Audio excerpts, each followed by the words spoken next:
Madame, Monsieur, bonjour et bienvenue dans 3 questions sur le rendez-vous du groupe Revue Fiduciaire qui vous donne la parole. Cet épisode de rentrée est consacré au transfert du recouvrement des contributions formation et de la taxe d'apprentissage aux URSSAF dont le cadre pour 2022 a été fixé.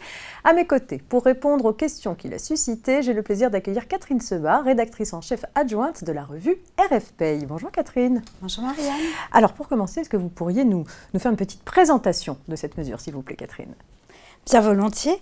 Alors c'est une ordonnance du 24 juin 2021 qui a fixé le cadre en prévoyant 2 étapes. La première pour 2022, un transfert du recouvrement des contributions légales à la formation professionnelle, la taxe d'apprentissage et sa taxe supplémentaire, sa contribution supplémentaire.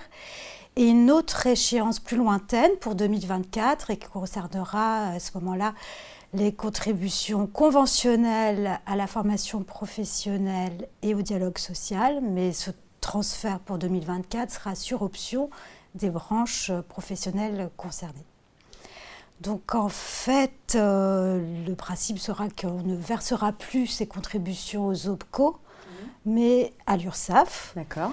Pour l'instant, on en est au stade de l'ordonnance qui a donc posé le cadre et on attend en fait un décret courant 2021 pour bien établir les choses. Très bien, merci pour ces premières précisions. Alors on va découvrir la première question retenue par la rédaction.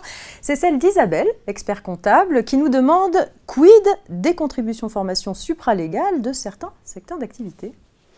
Alors si Isabelle fait référence à des contributions formation volontaires, celles-ci sont exclues du champ du transfert du recouvrement. Donc, il faudra continuer à les verser aux OPCO. Si elle fait référence à des contributions conventionnelles, alors à ce moment-là, on se retrouve dans l'hypothèse que je vous indiquais tout à l'heure pour 2024. Ce sera un transfert sur option des branches, si elles le souhaitent. Et il y aura 2 possibilités. Soit ce sera prévu par accord de branche étendu et à ce moment-là, les contributions seront recouvrées comme les autres contributions URSSAF. Soit ce sera un accord qui n'est pas étendu et à ce moment-là, c'est une convention cadre qui fixera les modalités du transfert. Très bien, merci. Laurence, gestionnaire paye, souhaite savoir si les contributions seront payées en DSN ou par appel de fonds des URSSAF. Alors, les contributions qui entrent dans le cadre du transfert du recouvrement aux URSSAF seront régies comme les autres contributions URSSAF. Donc, elles seront déclarées et payées en DSN comme les autres. Il n'y aura pas d'individualisation en fait pour les nouvelles contributions transférées. Très bien. Troisième et dernière question, déjà posée par Patrice Gérand, la voici. Pour la taxe d'apprentissage, y aura-t-il toujours le choix des écoles ?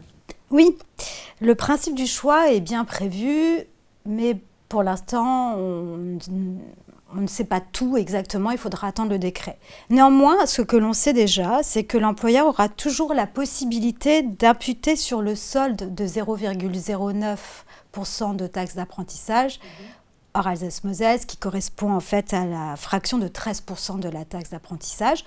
Donc, l'employeur aura bien la possibilité d'imputer sur ce solde des dépenses pécuniaires en faveur de formations initiales, technologiques et professionnelles, hors apprentissage et l'insertion professionnelle, mais il n'y aura plus de versement direct. D'accord. C'est là le changement.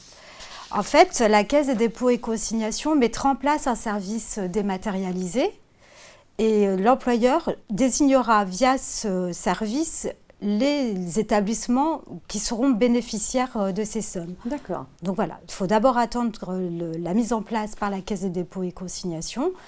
Celle-ci collectera les sommes qui ont été recouvrées par les URSSAF et les reversera en fait aux établissements qui ont été désignés par l'employeur à cette occasion.